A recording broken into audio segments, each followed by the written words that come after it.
welcome back to my channel. It's Karyn here.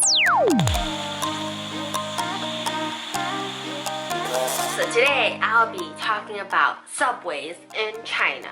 Please note that the terms metro and subway are interchangeably used in China. If you're traveling for at least a few days in China, it is absolutely worth getting to know the subway system. After all, it is super duper affordable, efficient, and quick. In this video, you'll learn how to use and pay for the subway, as well as some very useful tips and notes. Let's get started! First thing you need to know about subways is reading the signs, because they give you very valuable information. Number one, this is the general sign for any subway system. You'll see it everywhere underground and at the entrances and exits of each subway. So that's the general symbol, and then for each city, they have city-specific signs for the subway. So this one's for Shanghai, this one's for Beijing, that one is for Nanjing, this one is for Guangzhou. So as you can see, each city has their own specific signs.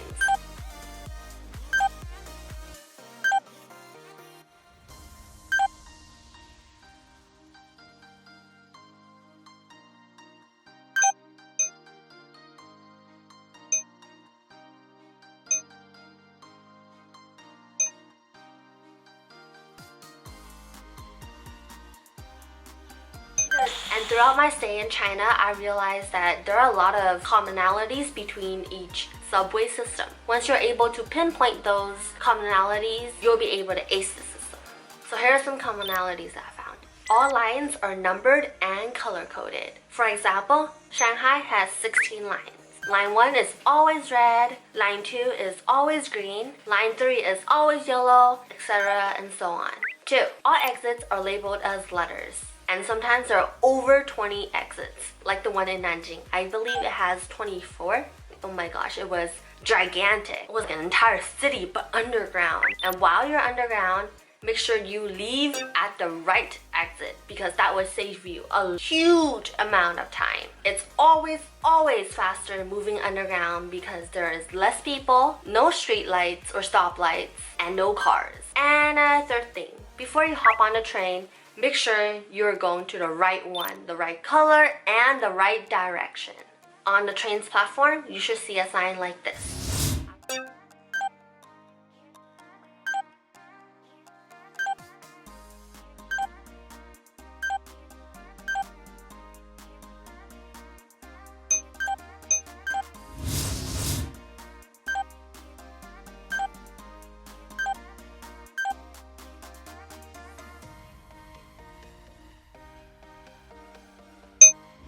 I know that this was a lot of information, but once you've gotten the hang of this, you'll realize that China is absolutely brilliant with their sign organization system. Alright, and next up, let's learn how to pray.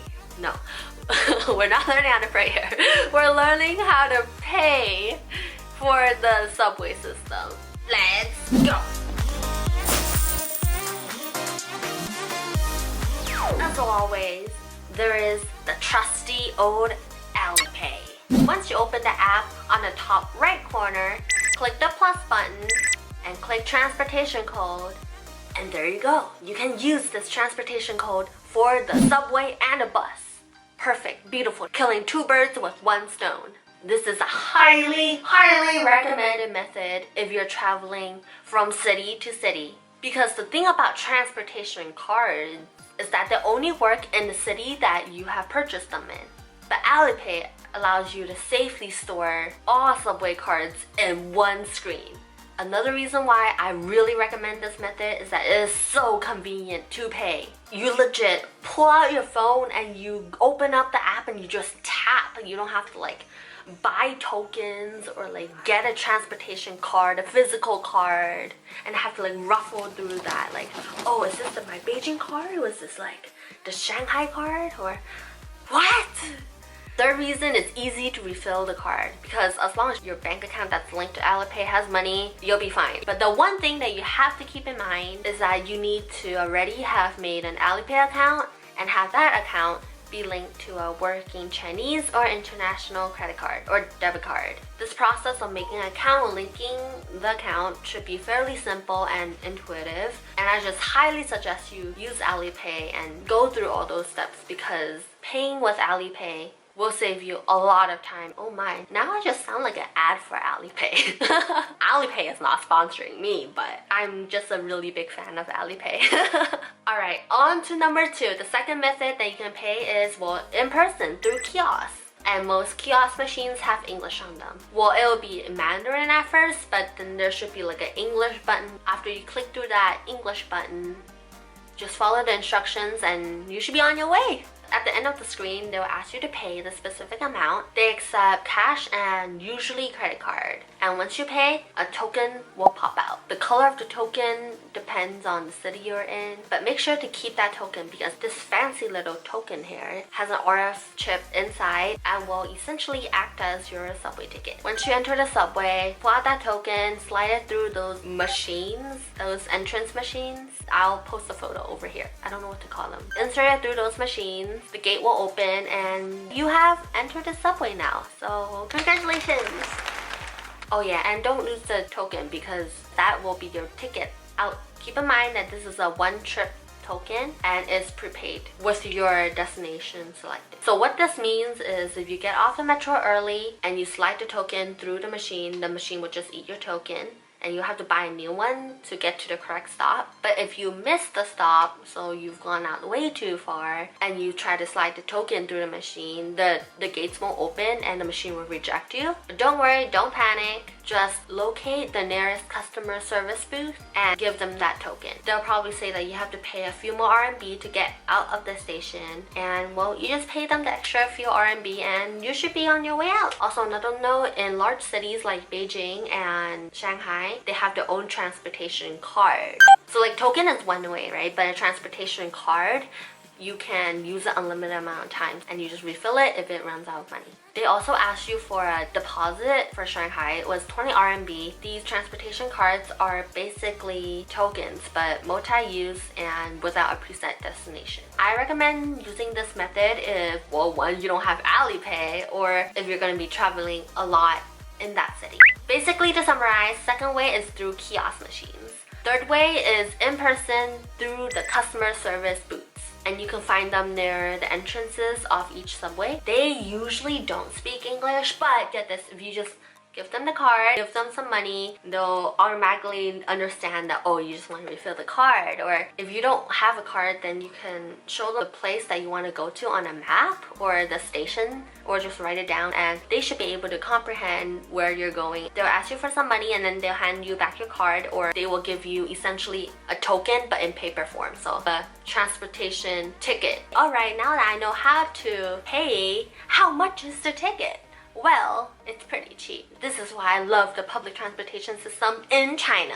Subway fares usually range from 3 to 10 RMB for one-way ticket. And the prices here are based on the distance. If you go to the next stop, it's a lot cheaper, probably like 3 RMB. But if your destination is all the way over there at the last stop on the 20th station, then it's gonna cost you 8 or 9 RMB or 10 RMB. So the system is very fair. And now you have mastered the art of paying for the subway. Let's go on to other tips and notes than I have.